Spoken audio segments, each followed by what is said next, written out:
ବର୍ତ୍ତମାନ ଆମେ ଆରମ୍ଭ କରିବା। ବର୍ତ୍ତମାନ ଆମେ କିଛି ସମୟ ମାଆଙ୍କ ମ୍ୟୁଜିକ୍ ସହିତ ନୀରବ ରହିବା, ମାଆଙ୍କ ପ୍ରତି ନିଜକୁ ନିୟୋଜିତ ରଖିବା। ସାଇଲେନ୍ସ।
गोटे मिनिट आम माँ को नाम जप कर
ओवर।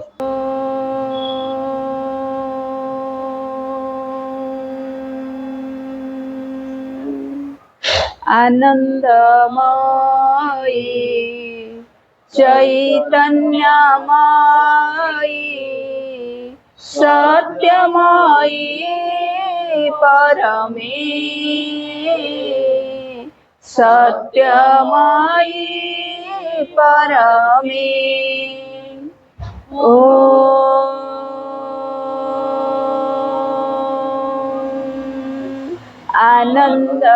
आनंदमयी चैतन्यमयी सत्यमयी परमे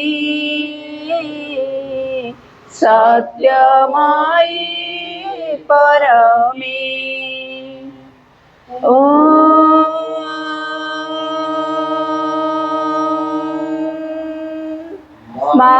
मामीरा शरणं मम श्री अरविन्द शरणं मम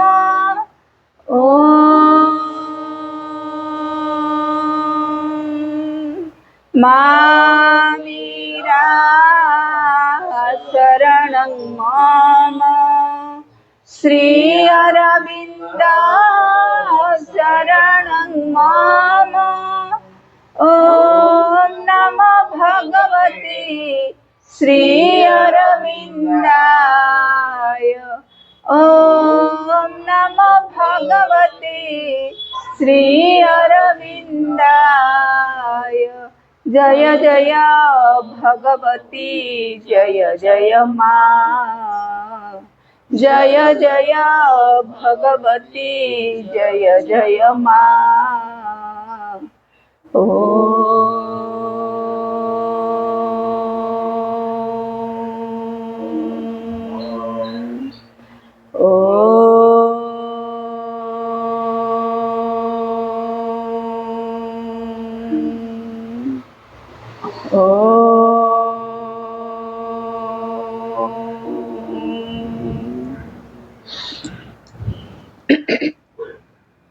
दुर्गा स्तोत्र। मातः दुर्गे सिंहवाहिनी सर्वशक्तिदायिनी मातः शिवप्रिये तोर सत्यंश जात आम्भे माने भारत वर्षर युवकगण तोर मंदिर रे आसीन प्रार्थना करुछु सुन मातः एही भारत वर्ष आविर्भूत हुओ प्रकाश हुओ। मातः दुर्गे जुगे जुगे मानव शरीर रे अवतीर्ण होई जन्मे जन्मे तोर ही कार्य करी तो आनंद धाम रे फेरी जाऊ। एथर भी जन्म होई तोहरी कार्य रे आम्भे माने प्रति सुन मातः एही भारत वर्ष आविर्भूत हुओ सहाय हुओ। मातः दुर्गे सिंह वाहिनी त्रिशूल धारिणी वर्म आवृत सुंदर शरीर रे मातः जयदायिनी तो प्रतीक्षा रे भारत रही तोर सही मंगलमयी मूर्ति देखा उत्सुक सुन मातः एही भारत वर्ष आविर्भूत हुओ प्रकाश हुओ। मातः दुर्गे बलदायिनी प्रेमदायिनी ज्ञानदायिनी शक्ति स्वरूपिणी भीमे सौम्य रौद्र रूपिणी जीवन संग्रामी भारत संग्रामी तोर प्रेरित योद्धा माने दियमा प्राणी मने असुरर शक्ति असुरर उद्यम दियमा हृदय रे बुद्धि रे देव चरित्र देवज्ञान। मातः दुर्गे जगत श्रेष्ठ भारत जाति निबिड़ तिमिर रे आच्छन्न थिला तुही मातः गगन प्रांत रे अल्प अल्प उदय हेछु तोर से स्वर्गीय शरीर तिमिर विनाशिनी आभारे उषार प्रकाश हैला आलोक विस्तार कर मातः तिमिर विनाश कर। मातः दुर्गे श्यामला सर्व सौंदर्य अलंकृता ज्ञान प्रेम शक्तिर आधार भारत भूमि तोर विभूति आज पर्यंत शक्ति संहरण रे आत्मगोपन करी रहिथिला। आगत सही जुग आगत सही दिन जेते बेले समग्र विश्वर भार स्कंद रे बहन करी भारत जननी उठुअछि आस मातः प्रकाश हो। मातः दुर्गे तोर संतान आम्भे माने तो प्रसाद रे तो प्रभाव रे महत् कार्य महत् भाव रे उपयुक्त हेउ। हे मातः विनाश कर क्षुद्रता विनाश कर स्वार्थ विनाश कर भय। मातः दुर्गे काली रूपिणी मुंड मालिनी दिगंबरे कृपाण पाणी देवी असुर विनाशिनी क्रूर निनादरे अंतःस्थरी को विनाश कर गोटे भी जेपरी आम मानक मध्य रे जीवित रही न पारे विमल निर्मल जेपरी हो एही प्रार्थना मातः प्रकाश हुओ।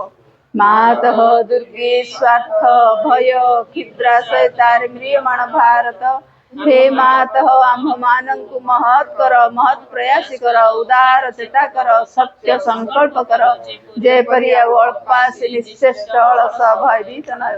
मातः दुर्गे जग शक्ति विस्तार कर आमे ही तोर प्रिय आर्य संतान आम मानक मध्य रे लुप्त शिक्षा चरित्र मेधा शक्ति श्रद्धा भक्ति तपस्या ब्रह्मचर्य सत्य ज्ञान विकास करी जगत रे वितरण कर। मानव सहाय दुर्गति नाशिनी जगदम्बे प्रकाश हो। मातः दुर्गे अंतःस्थरी को संहार करी बाहर बाधा विघ्न निर्मूल कर बलशाली पराक्रमी उन्नत चेतार्य जाति भारतर पवित्र कानने उर्वर क्षेत्रे गगन सहतर पर्वत तले पूत सलिला नदी तीरे एकदा प्रेम सत्य शक्ति शिल्प साहित्य विक्रम ज्ञान रे श्रेष्ठ निवास करो। मातृचरण रे हाय प्रार्थना प्रकाश हो। मातः दुर्गे आम्भ मानक मध्य रे जोग बल रे प्रवेश कर आमे माने होई उठबु तर यंत्र अशुभ विनाशी तरवारी अज्ञान तिमिर विनाशी प्रदीप। हे मातः भारतर युवक गणंकर एही वासना पूर्ण कर जंत्री होई यंत्र चलाओ अशुभंत्री होई तरवारी घुराओ ज्ञान दीप्ति प्रकाशिनी होई प्रदीप धर प्रकाश हो। मातः दुर्गे तते पाइले आ विसर्जन करिबु नाही श्रद्धा भक्ति प्रेम डोर रे बांधी रखिबु। आस मातः आम मानक मन प्राण शरीर रे प्रकाश हुओ। वीर मार्ग प्रदर्शिनी आस आ विसर्जन करिबु नाही आम मानक समग्र जीवन हेउ एक निरवच्छिन्न मातृपूजा। आम मानकर सकल कार्य विरत पवित्र प्रेममय शक्तिमय मातृ सेवा व्रत हेउ यही प्रार्थना मातः भारत रे आविर्भूत हुओ प्रकाश हुओ माँ प्रकाश हुओ माँ श्री अरविंदाय नमः। माँ तुम्हें माती ଦେଇଅଛ ଶିକ୍ଷା ନୀରବ ରହିବା ପାଇଁ। ମା ତୁମେ ମତେ ଦେଇଅଛ ଶିକ୍ଷା ନିରବାରି ଦୁହାଇ ଡାକୁଛ ନବ ସୁରୁଜର ଆଲୋକ ଆଣିଛ ଭରା କୁସୁମରେ ସୁବାସିତ କରି ଭରା କୁସୁମରେ ସୁବାସିତ କରି ସରଗ ହୋଇବ ମହି। ମା ତୁମେ ମତେ ଦେଇଅଛ ଶିକ୍ଷା ନୀରବ ରହିବା ପାଇଁ। ନୀରବ ରହିବା ପାଇଁ। ଚାଲିବାକୁ ଅଛି ବହୁ ଦୂର ବାଟ ଅଟକିବି ନାହିଁ ଏହି ମୋ ସଂକଳ୍ପ। ଚାଲିବାକୁ ଅଛି ବହୁ ଦୂର ବାଟ ଅଟକିବି ନାହିଁ ଏହି ମୋ ସଂକଳ୍ପ। ଥକି ପଡ଼ିବିନି ଆଗକୁ ଯିବାରେ ଥକି ପଡ଼ିବିନି ଆଗକୁ ଯିବାରେ ଦେଖାଇବ ପଥ ପାଶେ ରହି। ମା ତୁମେ ମତେ ଦେଇଅଛ ଶିକ୍ଷା ନୀରବ ରହିବା ପାଇଁ। ତୁମ ଆଦର୍ଶରେ ଗଢ଼ି ହେବି ମା ତୁମ ଆଦର୍ଶରେ ଗଢ଼ି ହେବି ମା ହେବି ମୁଁ ତୁମରି ପାଇଁ। ମା ତୁମେ ମତେ ଦେଇଅଛ ଶିକ୍ଷା ନୀରବ ରହିବା ପାଇଁ। ନୀରବ ରହିବା ପାଇଁ। ନୀରବ ରହିବା ପାଇଁ। ନୀରବ ରହିବା ପାଇଁ।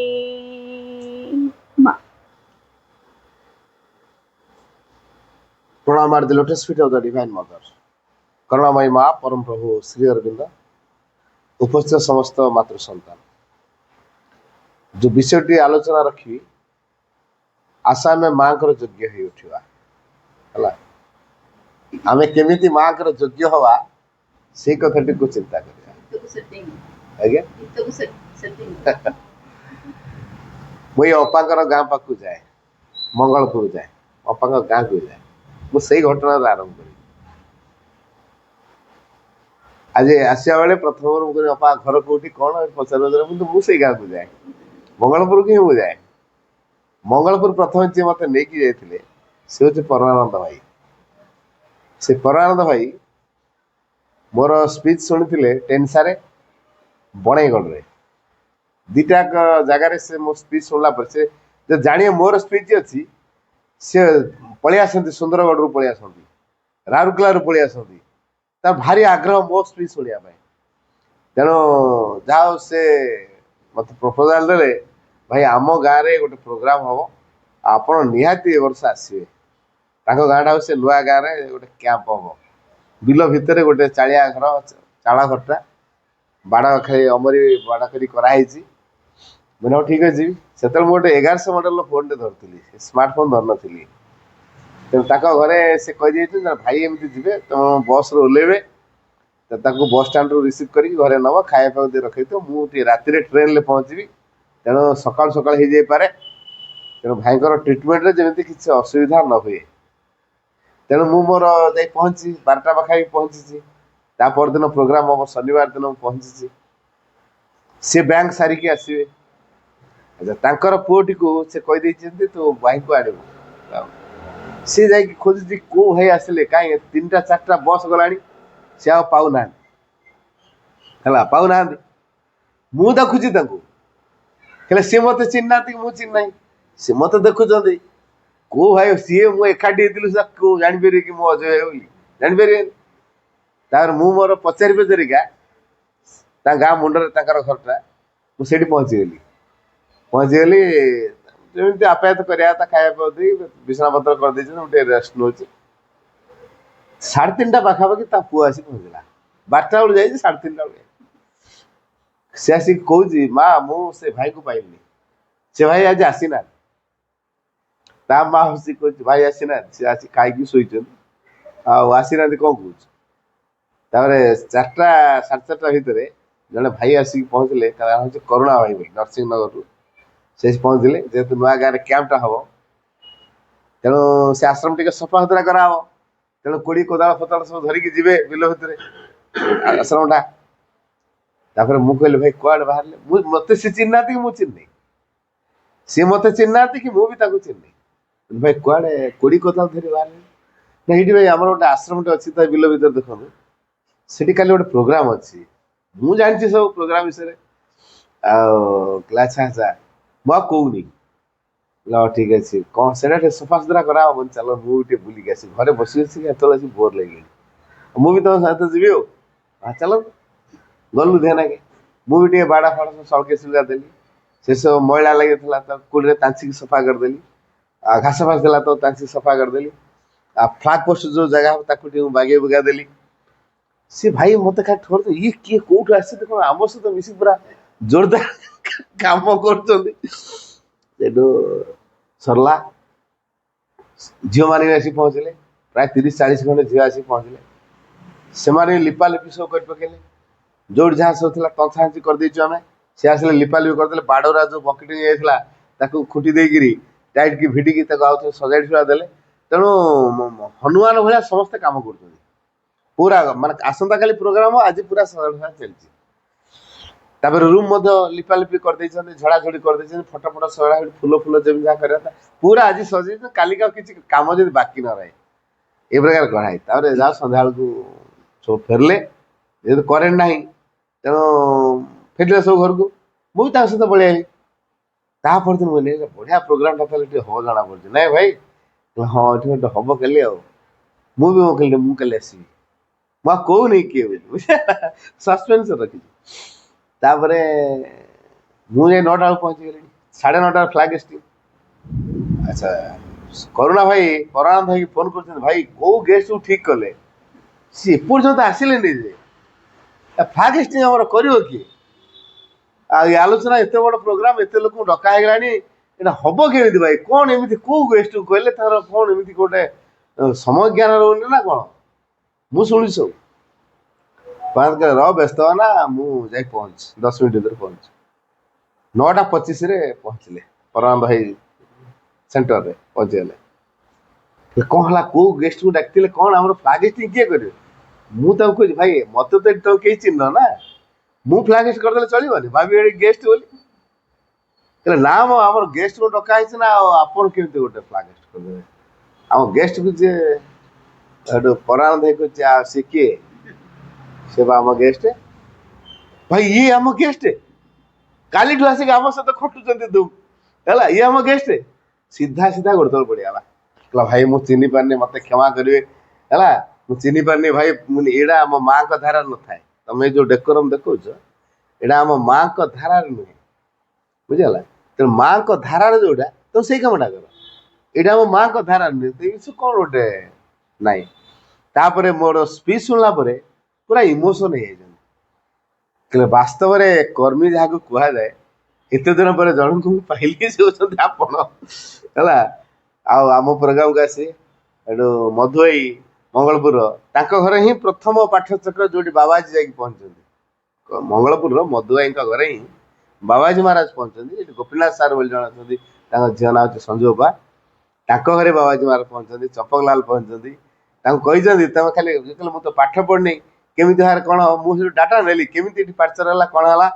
ଏଠି ପରଶୁରାମ ଭାଇ ବୋଲି ଜଣେ ଭାଇ ଏଠି ଏଠି ଆମର ଅନେଷ୍ଟରେ କାମ କରୁଥିଲେ, ସେ ଆଉ ସବୁ ପରାନନ୍ଦ ଭାଇ ପରଶୁରାମ ଭାଇ ସବୁ ପୁରୁଣା ଲୋକ ସବୁ। ମଧୁ ଭାଇ ମତେ କହିଲେ ତାଙ୍କର କେମିତି ଏ ଗାଁରେ ପାଠଚକ୍ର ଆରମ୍ଭ ହେଲା, ବାବାଜୀ କେମିତି ଆସିଥିଲେ, ଚମ୍ପକଲାଲ କେମିତି ଆସିଥିଲେ, ଗୋପୀନାଥ ସାର୍ ଘର ଯାଆନ୍ତି, ଆମରି ଘରେ ରହିଛନ୍ତି, ଆଉ ଖାଲି ଗୋଟିଏ କଥା କହିଛନ୍ତି ପାଠ ନ ପଢିଲେ କଣ ହେଲା ମା ନାମ ଜପ ତ କରି ଶିଖିଛ। ତେଣୁ ଏଇ ମଧୁ ଭାଇର ବାପା ସେ କଣ କହିଥିଲେ ନାମ ଜପ କରି କରିକା ସେ ଗାଁରେ ଫ୍ରାକ୍ଚର କରେଇ ଦେଇଛନ୍ତି।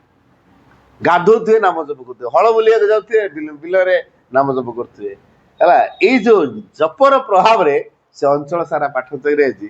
ତା ସେଠି ସେଣ୍ଟର ନଥିଲା, ସେଠୁ ମୁଁ ପ୍ରତିବର୍ଷ କହିଲି ଗୋଟେ କ୍ୟାମ୍ପ ତାହେଲେ ପକାଅ, ଯଦି ଚାହୁଁଛ ମତେ ଏଠି କ୍ୟାମ୍ପ ପକାଅ। କ୍ୟାମ୍ପ ପକେଇଲେ କଣ ହବ ତାପରେ ଦେଖିବ। କ୍ୟାମ୍ପରେ ସବୁ ଉତ୍ସାହିତ ହେଇଗଲେ, ଯୋଉ ରହିବା ସେଠି ହେଲା, ତାପରେ ଏଠି ଖାଇବା ହେଲା, ସାଙ୍ଗ ହେଇକି ରହିବା କାର୍ଯ୍ୟକ୍ରମ, ବିଭିନ୍ନ ପ୍ରକାର କାର୍ଯ୍ୟକ୍ରମ ହେଲା, ସବୁ ପୁରା ଉତ୍ସାହ ବଢିଗଲା ହେଲା।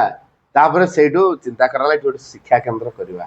ତାପରେ ସେଠି ଶିକ୍ଷା କେନ୍ଦ୍ରଟି ହେଲା। ତେଣୁ କୋଉ ଜାଗାରେ କଣ ହବାର ଅଛି ମା ସ୍ଥିର କରିସାରିଥାନ୍ତି।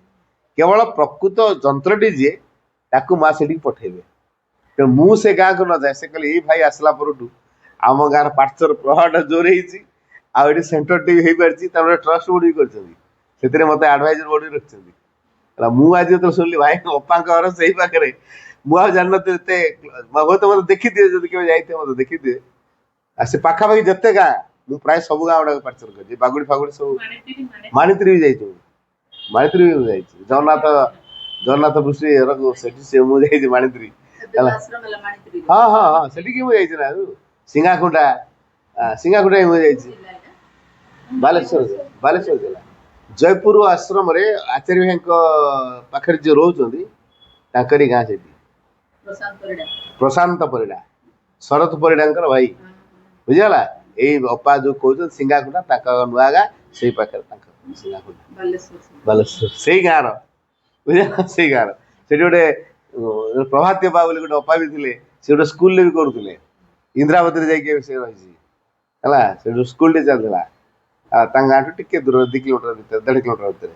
ତ ଯାହା ହଉ ଭଗବାନଙ୍କର କାର୍ଯ୍ୟ ଭଗବାନ କରନ୍ତି, କିନ୍ତୁ ଆମେ ଯଦି ପ୍ରକୃତରେ ଭଗବାନଙ୍କର କାର୍ଯ୍ୟ କିଛି ହଉ ବୋଲି ଭିତରେ ଅଭିଶ୍ୱାସ ରଖୁଛୁ, ତାହେଲେ ଆମକୁ ଯନ୍ତ୍ର ବନିବାକୁ ପଡିବ। ତେବେ ଯନ୍ତ୍ର ବନିବାକୁ ହେଲେ ଭିତରେ ସେ ପ୍ରକାର ପ୍ରସ୍ତୁତି ହବା ଦରକାର। ତେଣୁ ମା କାହାକୁ ଯନ୍ତ୍ର କରିବେ, ଆମେ କେବେ ଆଗ୍ରହ ପ୍ରକାଶ କରିଛୁ କି ମା ମତେ ଯନ୍ତ୍ର ଉପରେ ବ୍ୟବହାର କରନ୍ତୁ, ଯାହାଫଳରେ ମୋ ଜୀବନ ସାର୍ଥକ ହବ? କେବେ ଏ କଥା ଚିନ୍ତା କରିଛୁ? ଆଉ ମୋର ତ ଖାଇଲି ପିଇଲି ଅୟସ କଲି, ଆଶ୍ରମରେ ରହିଲି, ଆଶ୍ରମ ଗଲି, ସମାଜରେ ଫୁଲ ସଜେଇଲି କି ସମାଜରେ ମେଡିଟେସନ କଲି, ଆଉ ମୋ ପିଲା ଛୁଆ ତ ଏଠି ପାଠ ପଢିଲେ, ଆମର ତ ଘର ଦ୍ୱାର ଏଠି ରହିଲା, ଆଉ ଖାଇଲୁ ପିଇଲୁ, ଯେତେବେଳେ ଯାହା କରିବା କଥା କଲୁ, ପୁଣି ଆଉ ଯନ୍ତ୍ର ଆଉ କଣଟା ଅଧିକା ହେଇଯାନ୍ତା? ଏତିକିଟା ହେଲା କଣ ଯନ୍ତ୍ର ହେଲାନି କି? ଆମର ଧାରଣା ଯଦି ଏଇଭଳିଆ ଥିବ ଏଇଟା ଠିକ ନୁହଁ। ପାଠଶାଳ ଟିକେ କୋଉଠି କଣ ହବ, ସମୟ ପାଇଲେ ଆଟେଣ୍ଡ ଟିକେ କରିବୁ, ଆମ ଭିତରେ ସେ ବୋଧ ନାହିଁ ନା। ଆମେ ହଁ ବାସ୍ କଥାଟା, ଆମେ ତ ମାଙ୍କ ପାଖରେ ରହିଲୁଣି, ଆସି ତ ସିଧାସଳଖ ମାଙ୍କ ସାନ୍ନିଧ୍ୟରେ ଆସିଲୁଣି, ଆଉ ପୁଣି ପାଠଶାଳ କଣ କରିବା ଦରକାର?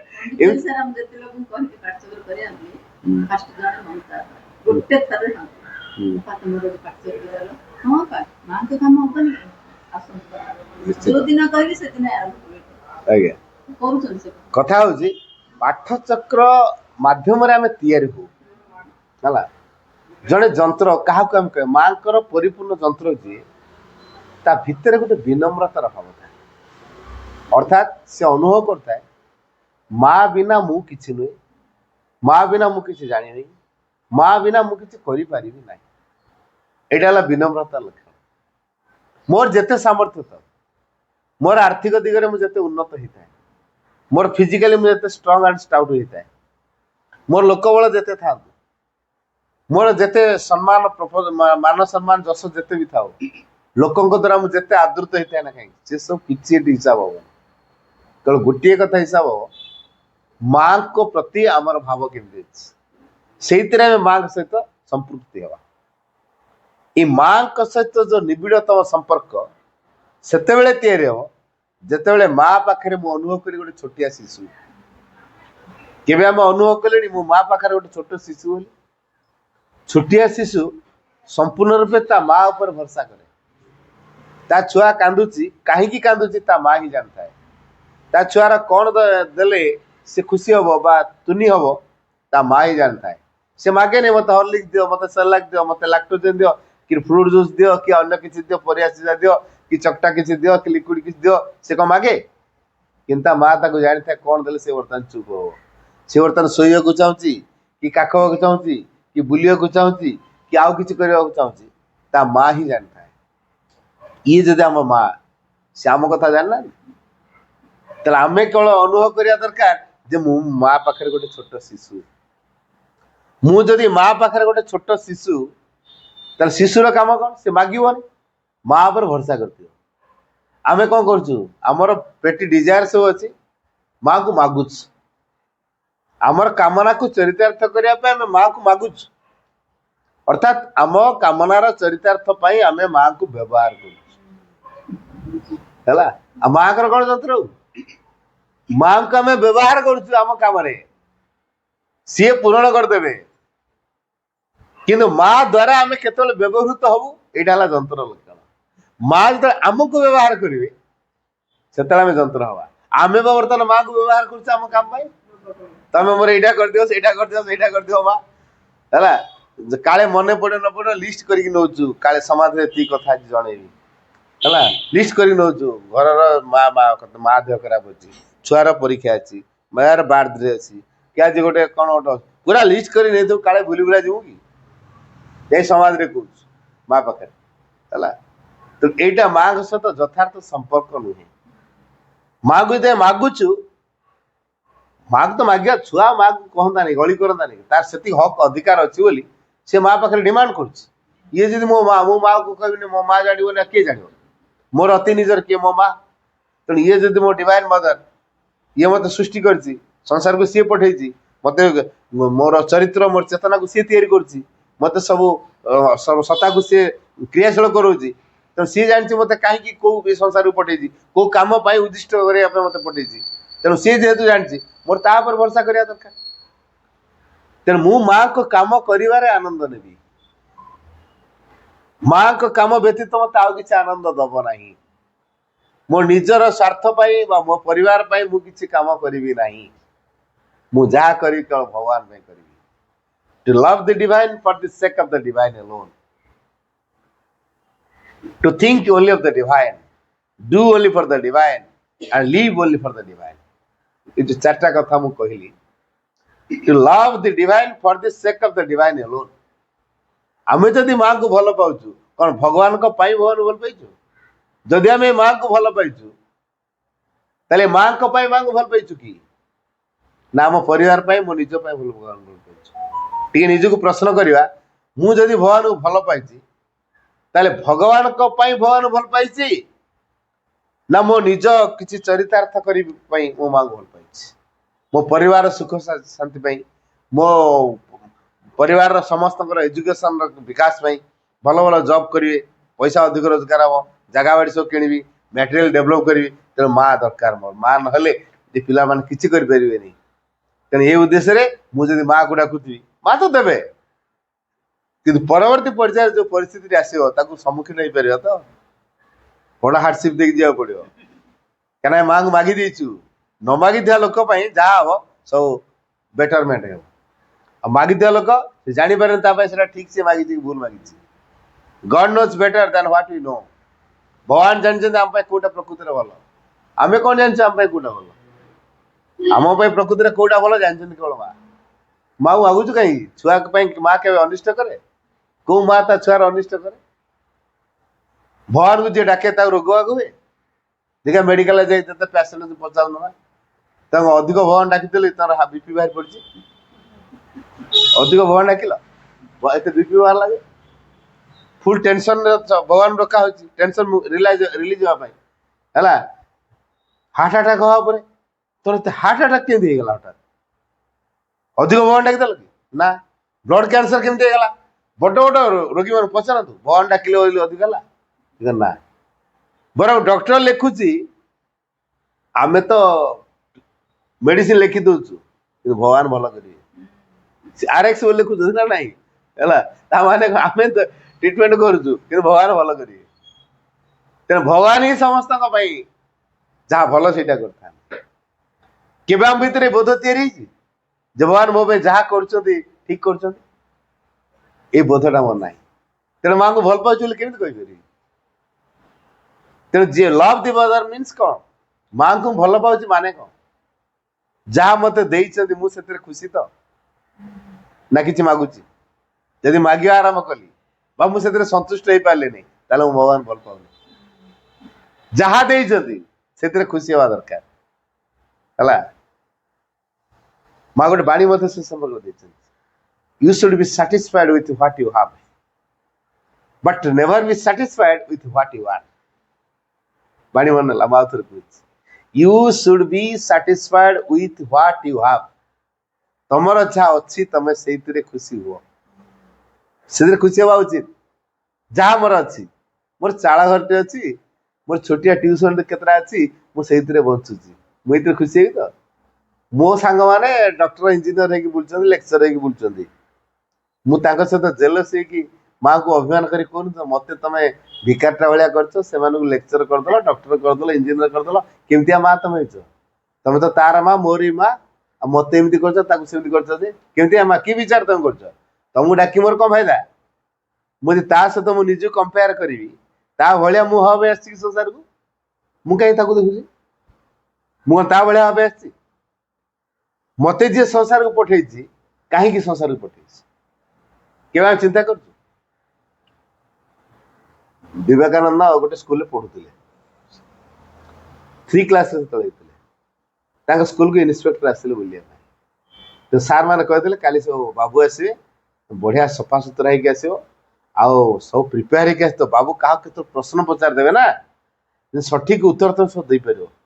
ଆଉ ବିବେକାନନ୍ଦ ବ୍ରିଲିଆଣ୍ଟ ପିଲା, ମେଧା ପିଲା, ଯାହା ପଢିଦିଅନ୍ତି ମନେ ରଖିଦିଅନ୍ତି, ଯୋଉ ପ୍ରଶ୍ନ ପଚାରିଲେ ଉତ୍ତର ଦେଇଦିଅନ୍ତି। ଆଉ ଇନ୍ସପେକ୍ଟର ତାଙ୍କ କ୍ଲାସକୁ ଗଲେ, ପଚାରିଲେ ତମ ନାଁ କ'ଣ?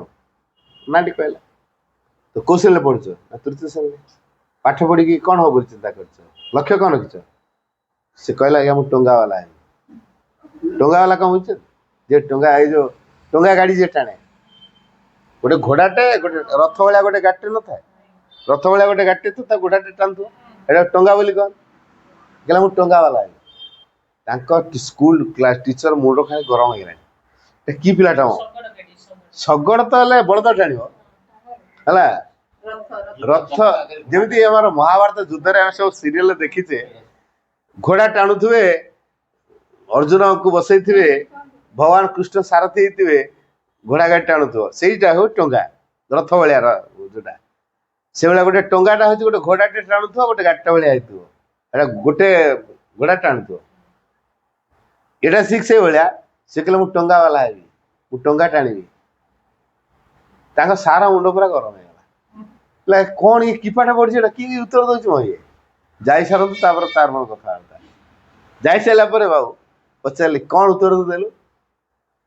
ବାବୁ ଦେଖିକି ଆଚ୍ଛା ତୁ ଏମିତି କ'ଣ ଉତ୍ତର ଦେଲୁ ରେ? ପିଲା କିଏ ଡକ୍ଟର ହବ, କିଏ ଇଞ୍ଜିନିୟର ହବ, କିଏ ଲେକ୍ଚର ହବ, କିଏ ଟିଚର ହବ, କିଏ ପାଇଲଟ ହବ, ଏସବୁ କହୁଛନ୍ତି, କିଏ ସାଇଣ୍ଟିଷ୍ଟ ହବ କହୁଛନ୍ତି, ତୁ କ'ଣ ଟଙ୍କା ବାଲା ବୋଲି କହିଲୁ? ଆଜ୍ଞା ଦେଖନ୍ତୁ, ଏଇଟା ଫଟୋଟେ ଲଗା ହେଇଥିଲା ତାଙ୍କ କ୍ଲାସ ରୁମରେ, ସେଥିରେ ଶ୍ରୀକୃଷ୍ଣ ରଥରେ ଚାଳନା କରୁଛନ୍ତି, ଆଉ ସେ ରଥରେ ବସିଛନ୍ତି କିଏ? ଅର୍ଜୁନ ବସିଛନ୍ତି, ବୁଝିଗଲା? ଯେହେତୁ ଅର୍ଜୁନ ବସିଛନ୍ତି, ଶ୍ରୀକୃଷ୍ଣ ଚାଳନା କରୁଛନ୍ତି, ତେଣୁ ଶ୍ରୀକୃଷ୍ଣ ହଉଛନ୍ତି ସେ ରଥର ବର୍ତ୍ତମାନ ମାଲିକ। ସେ ରଥ ଚାଳନା ତାଙ୍କରି ଦ୍ୱାରା ହଉଛି। ଠିକ ସେଇଭଳିଆ ମୋ ରଥରେ ଭଗବାନ କୃଷ୍ଣ ବସିବେ, ମୁଁ ସେ ରଥକୁ ଟାଣିବି। ମୋ ଜୀବନରେ ମୁଁ ଏଇ କଥା ହେବି, ଯୋଉ ଜୀବନ ରଥରେ ଭଗବାନ ଶ୍ରୀକୃଷ୍ଣ ବସିଥିବେ ଆଉ ମୁଁ ତାକୁ ଟାଣୁଥିବି, ଭଗବାନଙ୍କର ସେବା କରୁଥିବି, ୟାଠୁ ବଡ ଆନନ୍ଦ ଆଉ ଜୀବନରେ କ'ଣ ଥାଇପାରେ? କୋଉ କ୍ଲାସର ପିଲା ସେ?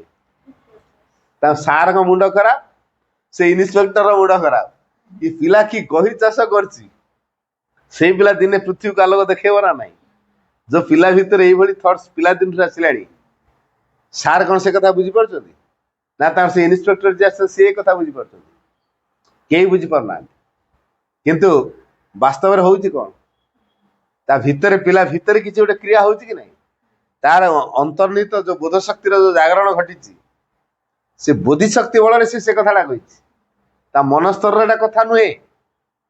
ତେଣୁ ଆମେ ଯେତେବେଳେ ମାଙ୍କର ଯନ୍ତ୍ର ହବା, ଆମେ ଆମ ବୋଧ ଶକ୍ତି ଦ୍ୱାରା ପରିଚାଳିତ ହବା, ମନ ଦ୍ୱାରା ତ ଭୁଲ ଭାଲ ହବ, କେତେ କେତେ ବିଚାର ପଳେଇ ଆସିବ, କେତେ ବୁଦ୍ଧି ପଳେଇ ଆସିବ, କେତେ ଯୁକ୍ତି ପଳେଇ ଆସିବ, କେତେ ଅବିଶ୍ୱାସ ପଳେଇ ଆସିବ, କେତେ ସନ୍ଦେହ ପଳେଇ ଆସିବ।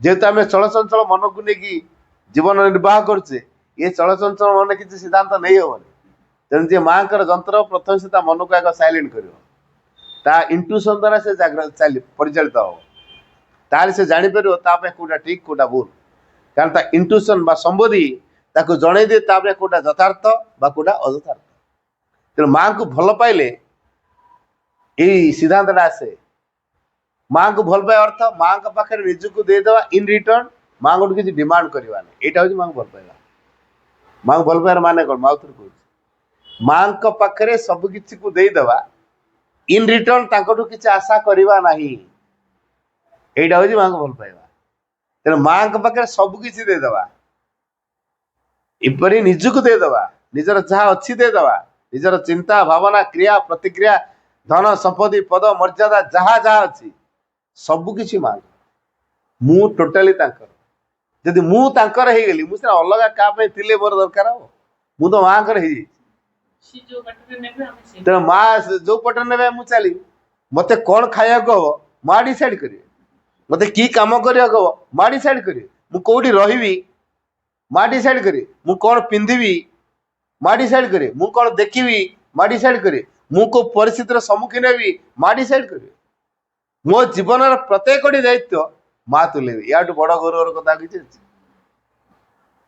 यहाँ हूँ गौरवर कथा जदि मो जीवन दायित्व माँ नहीं मो जीवन के भूल बाटे जीव ना है तेणु जी जंत्र हम सी भगवान का हाथर इन्स्ट्रुमेंट हम अर्थात भगवान ताको परिचालित करेंगे प्रभु श्रीराम इन्स्ट्रुमेंट होते हनुमान हनुमान कौन निजर इच्छा अच्छे कि ना प्रभु जो खुशी मुझे खुशी प्रभुंकर कार्य मोर कार्य प्रभुंकर खुशी रे मोर खुशी या व्यतीत मन आउ कि लुकुनी जो प्रभु ना से जिन भैल्यूलेस तेणु जी प्रभुंकर जंत्र हम जो माँ योग्य हम ताप माँ हूँ गुरुत्वपूर्ण जो माँ ना कि ना जो परिवार माँ सुंदर ना से परिवार तुच्छ परिवार तेणु जो कार्य माँ सुंदर ना से कार्य मो नुह से अनुभव कर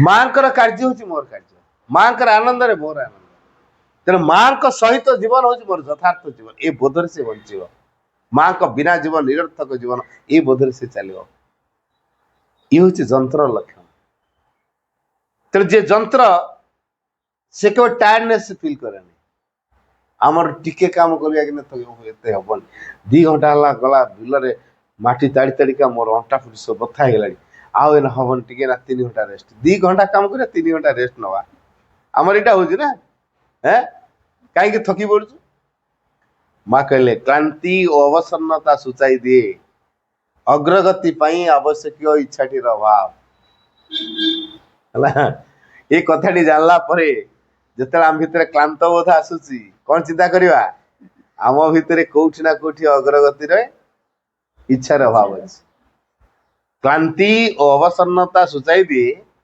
अग्रगति आवश्यक इच्छाटी अभाव मोर अग्रगति करने इच्छा ना यहाँ सूचई दूच तेणु मु क्लांत अनुभव कर तेणु माँ जदि एनर्जी दौरान थकी मु कौटी यदि मो एनर्जी रे काम कर सर मु इन्वर्टर रखी करेन्ट पड़े इन्वर्टर काम दूसरी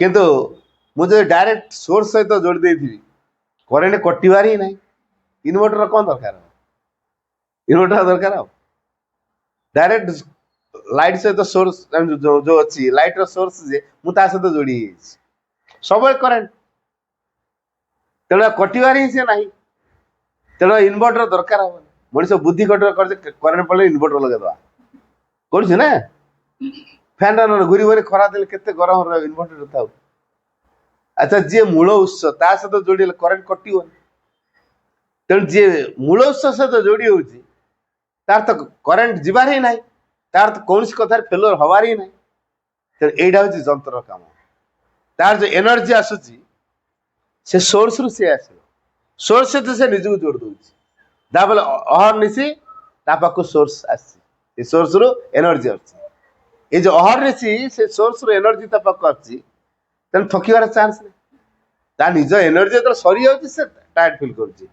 ଯଦି ଏନର୍ଜି ପୁରା ଫୁଲ ଦମରେ ରହୁଛି ଥକିବ କାହିଁକି ସେ? ତେଣୁ ତେଣୁ ସେ କଣ କରୁଥାଏ ନା ମାଙ୍କ ସହିତ ସେ ଯୋଡି ହେଇଥାଏ। ମା ହେଲେ ସକଳ ଶକ୍ତିର ଉତ୍ସ, ସକଳ ଶକ୍ତିର।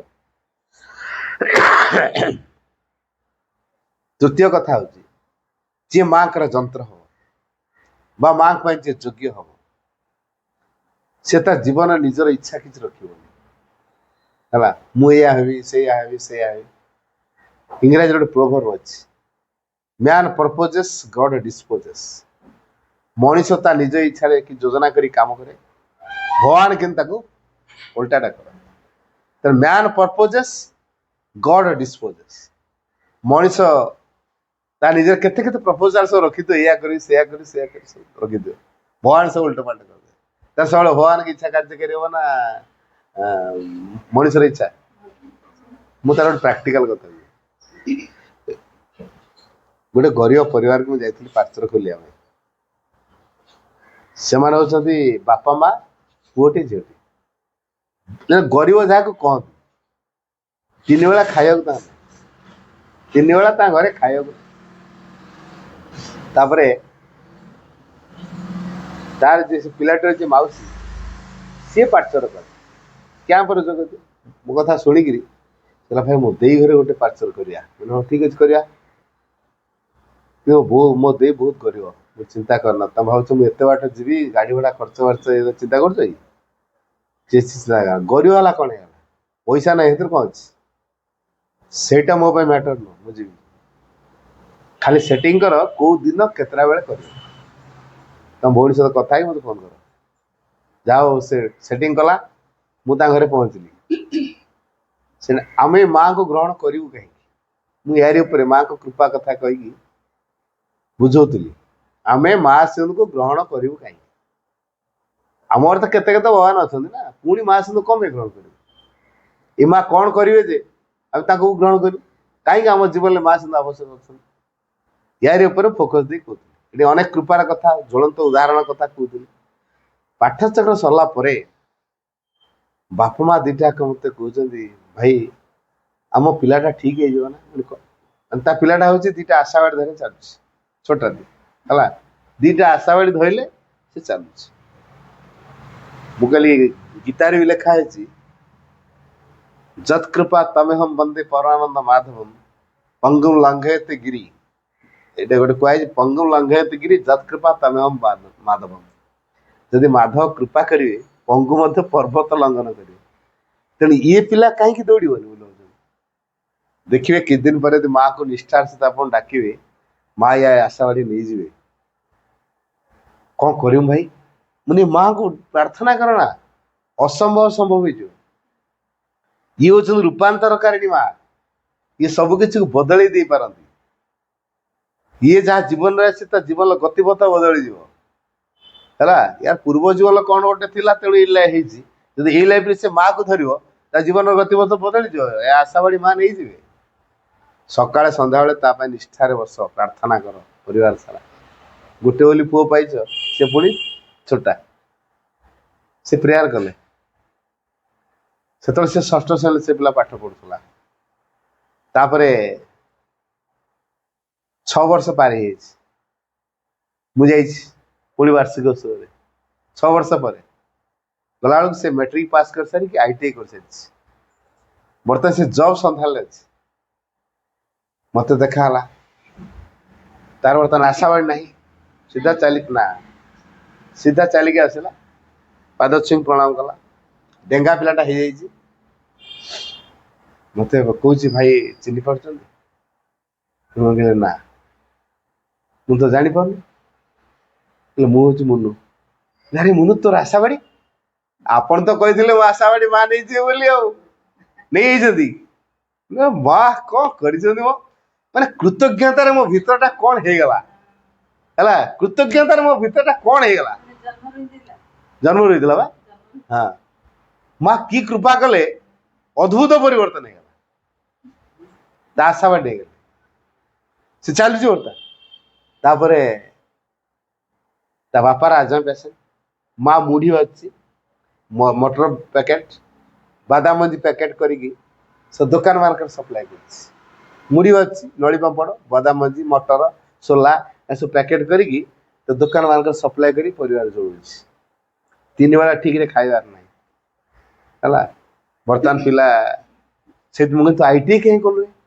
କହିଲା ଭାଇ ଆମ ଘର ପାଇଁ ଗୋଟେ ଚାକିରିଟେ ଦରକାର। ଏଠି ବିଭିନ୍ନ କମ୍ପାନୀ ସବୁ ଅଛନ୍ତି, ତେଣୁ ITI କରିଥିଲେ କାଳେ କେଉଁ କମ୍ପାନୀରେ ଆଗେ ଢୁକିକି ରୋଜଗାର କରିବ, ତାପରେ ପଢ଼ିବି। ଆମ ଘର ପାଇଁ ଆଗେ ଚାକିରିଟେ ଦରକାର। ହେଲେ ଭାଇ ମୋର ଚାକିରି ହଉନି, କ'ଣ କରିବି? ମାନେ ତୋର ଏଜ୍ ହେଇନି ତ 17 ବର୍ଷ ହେଇଛି ଆଉ 18 ହଉ, 18 ହେଲା ପରେ ସିନା କିଏ ଚାକିରିଟା ଦେବ? 18 ବର୍ଷ ହେଇନି କିଏ ଚାକିରି ଦେବ? ପଢ଼, ମୁଁ ତ +2ଟା ପଢ଼, ସାଇନ୍ସ ପଢ଼। ମେଟ୍ରିକ୍ କ'ଣ କଲା ଭାଇ? A+ ପାଇଛି, ଭଲ ଡିଭିଜନ ପାଇଛି। ସେତେବେଳେ ତ A+ ଥିଲା, 5 ଡିଭିଜନ ଥିଲା ହେଲା, ଭଲ ଡିଭିଜନ ପାଇଛି। ଆଉ ଭଲ ମାର୍କ ରଖିଛୁ, ଅଥଚ ITI କଲୁ? କହିଲା ଆମ ଘର ପାଇଁ ଦରକାର ଥିଲା ଭାଇ ଚାକିରି, ସେଥିପାଇଁ କରିଦେଲି। ନାଇଁ +2 ପଢ଼। ତାର ସେ +2 ପଢ଼ିଲା। +2 ସରିଲା ପରେ କିରାନୀ ପାଇଁ ପକେଇଛି, କମ୍ପ୍ୟୁଟର ଯେ ଶିଖିନି କଟେଇଗଲା। ତାପରେ ଶିକ୍ଷା ସହାୟକ ପକେଇଲା, ସେଠି ତା ରେସିଡେନ୍ସିଆଲ ପ୍ରୋବ୍ଲେମ ପାଇଁ ଦୁନିଆ କିଏ କମ୍ପ୍ଲେନ୍ କରିଦେଲା, ଆଉ ଗଲା କଟି। ଶିକ୍ଷା ସହାୟକ ହେଲା, କିରାନୀ ହେଲା, ପିଅନ ପୋଷ୍ଟ ବାହାରିଥିଲା। ଏତେ ପାଠ ପଢି ଅଣ୍ଡର ମାଟ୍ରିକରେ ମାଗିଛି, ଇଏ ମେଟ୍ରିକ ପାର ହେଇକି କଲେଜ ପାର ହେଲାଣି, +2 ପାର ହେଲାଣି, ତେଣୁ ଆକୁ ଆଉ ଦେଲେନି। ତେଣୁ କହିଲେ ଭାଇ କୋଉ ଚାକିରିରେ ଲାଞ୍ଚ ପଡିବନି? ମୋର ସବୁବେଳେ ଲାଞ୍ଚ ମାଗୁଛନ୍ତି। ମୁଁ କହିଲି ଲାଞ୍ଚ କଥା ହେଲେ ତୁ ଗୋଟେ କାମ କର, ତୁ +3 କରିସାର, IAS, OS, ରେଲୱେ, ବ୍ୟାଙ୍କିଂ ଗୁଡ଼ା ସବୁ ଅଛି, ସେଣ୍ଟ୍ରାଲ ଗଭର୍ଣ୍ଣମେଣ୍ଟ ଜବ୍ ଗୁଡ଼ା ସବୁ ଅଛି, କୋଉଟା ପକେଇବୁ, ଏଣ୍ଟ୍ରାନ୍ସ ଦେବୁ, ବାଜିବ ଆଉ। ତାପରେ +3 ପଢ଼ିଲା।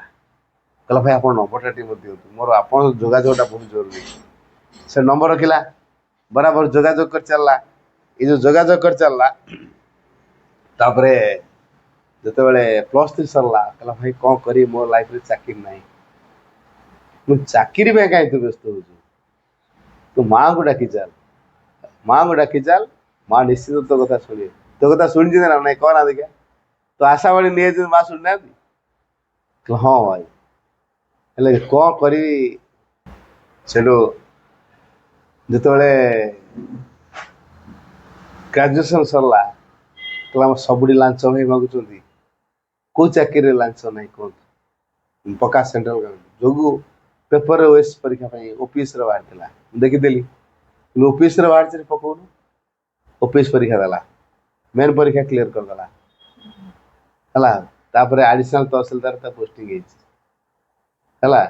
ମୁଁ ଆଉ କେତେ ଦିନ ପୋଷ୍ଟିଂ ହେଲା ପରେ ଯୋଗାଯୋଗ କରିନି, ଆଉ ଫୋନରେ ଯାହା କଥାବାର୍ତ୍ତା, ବହୁତ ବର୍ଷ ହେଇଗଲାଣି, ଦେଖା ବି ହେଇନି, ଗ୍ୟାପ୍ ହେଇନି। ଫୋନରେ ମଝିରେ ମଝିରେ କଥା ହୁଏ, ଫିଜିକାଲି ଦେଖା ହେଇନି। ଆଚ୍ଛା, ମୁଁ ଗୋଟେ ଜାଗାକୁ ପ୍ରୋଗ୍ରାମ କରିବାକୁ ଯାଇଛି, ରେଢ଼ାଖୋଲରେ ବସିଛି, ବସ୍ ଅପେକ୍ଷା, ଗୋଟେ ବୋଳ ଅଛି ମୂଳରେ, ରେଢ଼ାଖୋଲ ବସିଛି। ସିଏ ବୋଲେରୋ ଆସିଲା, ସେ ଦେଖିଦେଲା ମତେ, ଗୋଟେ ବୋଳ ଅଛି ପାଖରେ, ପିଣ୍ଡିଟାରେ ବସିଛି, ବସ୍ ଅପେକ୍ଷାରେ ଅଛି। ମୁଁ ବସ୍ ବହୁତ ଡେରି ଅଛି, ଖାଲିଟା କାହିଁକି ଖରାଟା ଛିଡ଼ା ହେଇଛି, ବୋଳ ଛୁଆ ପଳେଇ ଆସି, ତା ନଜରଟା କେମିତି ପଡ଼ିଯାଇଛି, ସେ ଆଣିକି ବୋଳ ଗଛ ପରେ ଗାଡ଼ିଟା ଲଗାଉଛି। ଲୋକଟା ଡ୍ରାଇଭରଟା କ'ଣ ଜାଣିପାରୁନି ନା କ'ଣ? ରାସ୍ତାଟା ସିଆଡ଼େ, ମୋ ରାସ୍ତାର କେତେ ଦୂରରେ ବୋଳ ଗଛଟା ଅଛି, ମୁଁ ସେଠି ବସି ଆଣିକି ମୋ ଗୋଡ଼ ପାଖରେ ଗାଡ଼ିଟା ଲଗାଉଛି। ଗାଡ଼ିରୁ ଓହ୍ଲେଇକି ଆସିଲା, ପାଦ ଛୁଇଁ ପ୍ରଣାମ କଲା, ଡେଙ୍ଗାଡେଙ୍ଗି ହେଇଯାଇଛି, ମୋଟକାଟିଆ ହେଇଯାଇଛି, ହ୍ୟାଣ୍ଡସମ୍ ପୁରା ପିଲାଟା ହେଇଯାଇଛି। ମୁଁ ଦେଖିକି ତାଜୁବିନରେ କିଏ ପିଲାଟା ଜାଣିପାରୁନି। ତାପରେ ପାଦ ଛୁଇଁ ତ ପ୍ରଣାମ କରିସାରିଲା, ମତେ ପଚାରୁଛି ଭାଇ ଚିହ୍ନି ପାଇଲେ? ନା। ଆପଣ ତ ଏଇ ମିଷ୍ଟେକ୍ ସବୁବେଳେ କଲେ, ମତେ ଜମା ଚିହ୍ନି ପାଇଲେନି। ମୁଁ ଟୋନ୍ଟା ଶୁଣିଲା ଭଳିଆ ଲାଗୁଛି ରେ, ଟୋନ୍ଟା ଶୁଣିଲା ଭଳିଆ ଲାଗୁଛି, ହେଲେ କିଏ ଜାଣିପାରୁନି। କିନ୍ତୁ ମୁଁ ଆସି ମୁନୁ, ଆରେ ମୁନୁ ତୁ କ'ଣ ବୋଲେରୋରେ ବୁଲୁଣି? କହିଲା ଭାଇ ମୁଁ ବର୍ତ୍ତମାନ OS ଅଫିସର ହେଇଛି।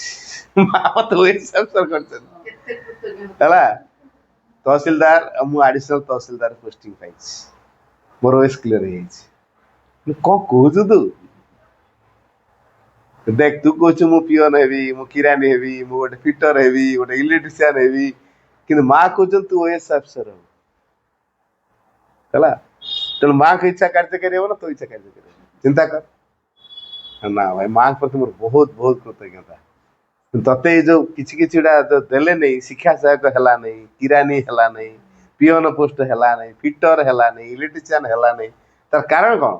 ମା ତତେ ଚାହିଁଛନ୍ତି ତୁ OS ଅଫିସର ହବୁ। ତୁ କହୁଛୁ ମୁଁ ପିଅନ ହେବି, କୋଉଟା କାର୍ଯ୍ୟକାରୀ ହବ କହ? ତେଣୁ ଏଥିରେ ଅନୁମାନ କର। तेणु से कहला ना माँ असीम कृपा ते जे माँ को उद्दिष्ट हम माँ ताकू गढ़े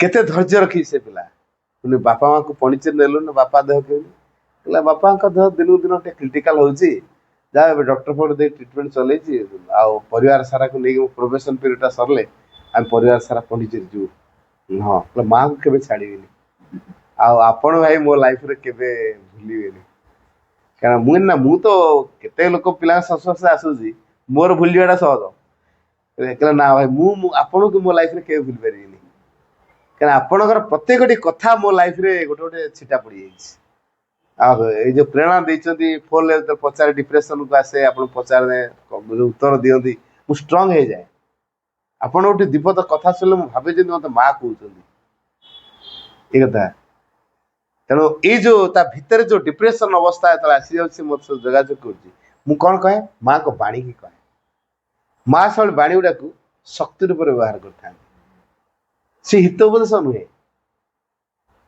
जीवन लगे गोटे थर गोटे मत कहला गोटे भारी डिप्रेस अवस्था थी कि कौन हो भाई सुइसाइड करदे भाई मुझे ये प्रकार पदक्षेप पर्यटन मन बल कहला हाँ कि आप पचारि आप कहले बाधा विघ्न आसे सब किसी सत्य मनुष्य को शिक्षा देवा निमित्त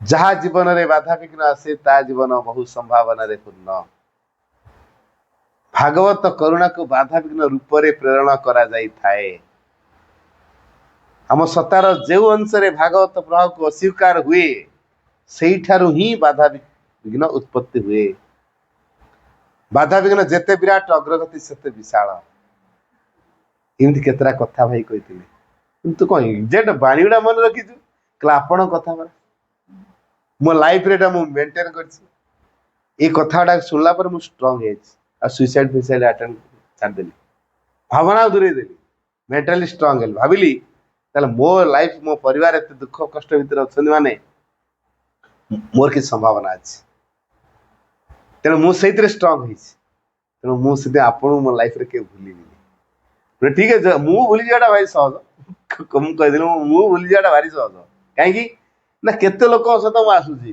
क्या कौटी देखी केत कौ कथा कहीदे है क्या लाइफ रे कौटी कौन हो जानी मत लोके चिन्ह थे मु भूली जाए से हवाटा स्वाभाविक तेणु मुझे भूली भी जाए तेणु माइंड किसी करोलो है ना मुझे आपको भूलि माइंड कौन कर मोर भूली जाटा सहज जेहतु अनेक लोक संस्पर्श आसूची तेणु भूली जाटा सहज तेणु माँ जो मैंने योग्य हे से मैंने कौन हे के असमर्थ अनुभव करें समर्थ सहयोगी एकनिष्ठ सेवकर भाव सानंद सत्य ज्ञान शिष्यर आनुगतर भाव को बजाय रखिए केतरा कथा कहली सानंद समर्थ सहयोगी एकनिष्ठ सेवकर भाव एवं सत्य ज्ञानदीप्त शिष्यर आनुगतर भाव पांचटा क्वालिटी सी सब सानंद अवस्था रहे मिजेरी नुहे के विषादपूर्ण अवस्था भर के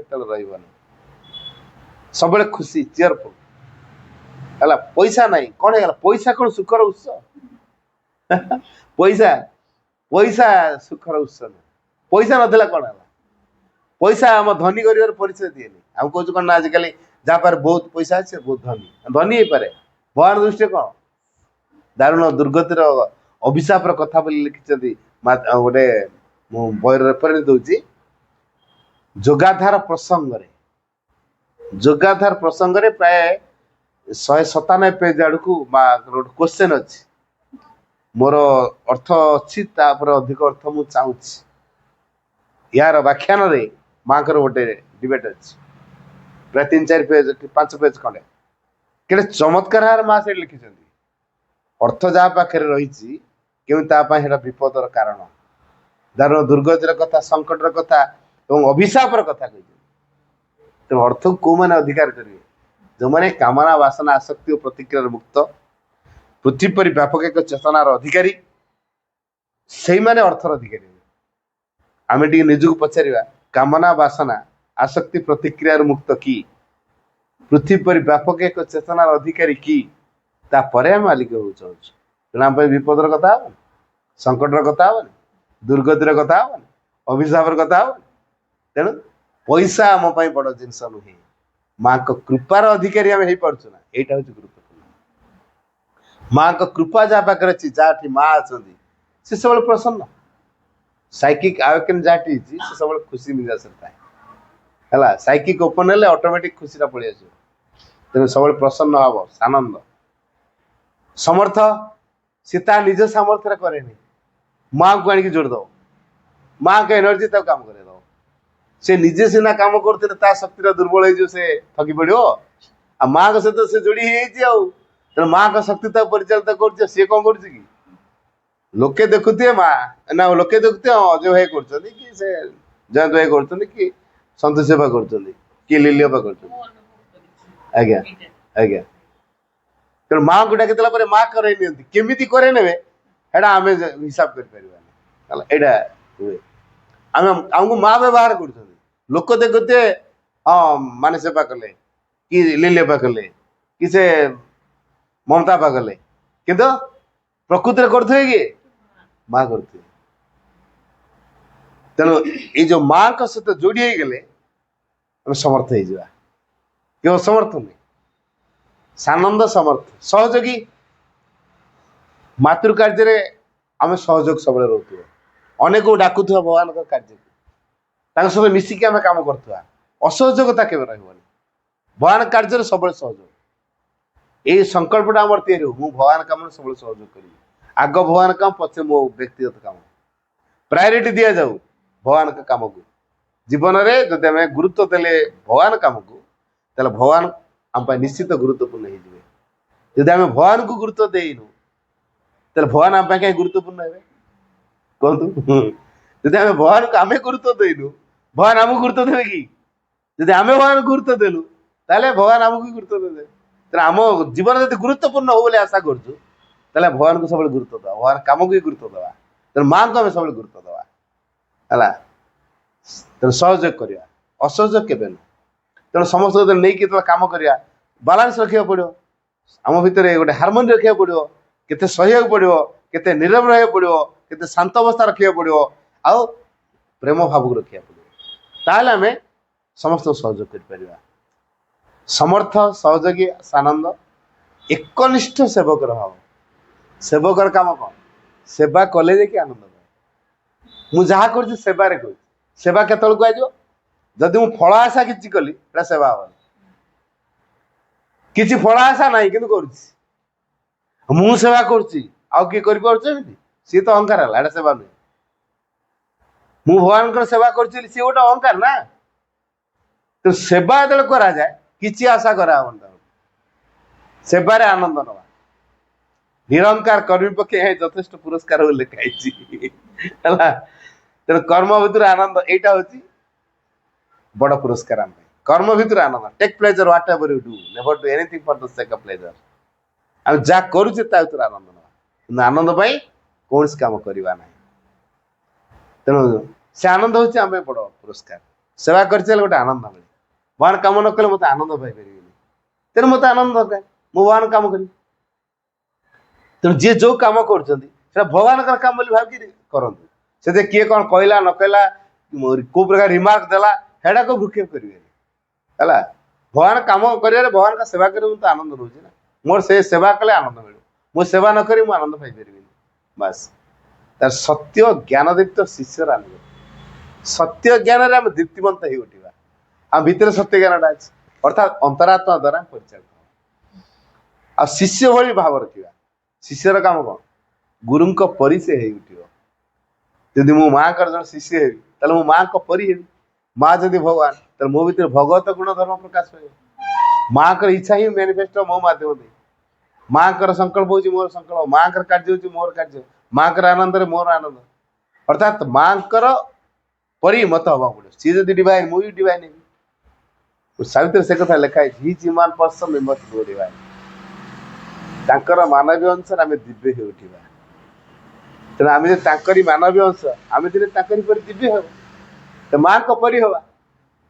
ଏଇ କଥାଟିକୁ ଯଦି ଆଖିରେ ରଖି ସେ କାମ କରିବ, ତାହେଲେ ସେ ନିଶ୍ଚିତ ଯୋଗ୍ୟ ହେଇପାରିବ, ମାଙ୍କ ପାଇଁ ଯନ୍ତ୍ର ହେଇପାରିବା। ତେଣୁ ଆମେ ମାଙ୍କୁ ସବୁବେଳେ ଭଲ ପାଇବା। କେବଳ ଜୀବନରେ ଗୋଟିଏ କଥା ଗୁରୁତ୍ୱ ଦେବା, ଓନ୍ଲି ମଦର none other. ବ୍ରତ ରହିବ, think only of the divine, do only for the divine and live only for the divine. କେବଳ ଭଗବାନଙ୍କୁ ଚିନ୍ତା କରିବା, କେବଳ ଭଗବାନ ନିମିତ୍ତ କର୍ମ କରିବା, କେବଳ ଭଗବାନ ନିମିତ୍ତ ଜୀବନ ଧାରଣ କରିବା। ଏ ତିନିଟା କଥା ଜୀବନରେ ବ୍ରତ ରୂପେ ରଖିବା। Only mother none other. Silence.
O Supreme Lord, eternal truth, let us obey thee alone and live according to truth. परमोच्च प्रभु सत्य नित्य त्वामेव केवलम अनुवर्तामहि सत्यम अनुजवाम केवलम। हे परम प्रभु चिरंतन सत्य, आमे केवल तुमरी आज्ञा होई उठू ओ सत्यर विधान को आश्रय करी जीवन धारण करू। ओं आनंदमयी चैतन्यमयी सत्यमयी परमे। ओं शांति शांति शांति।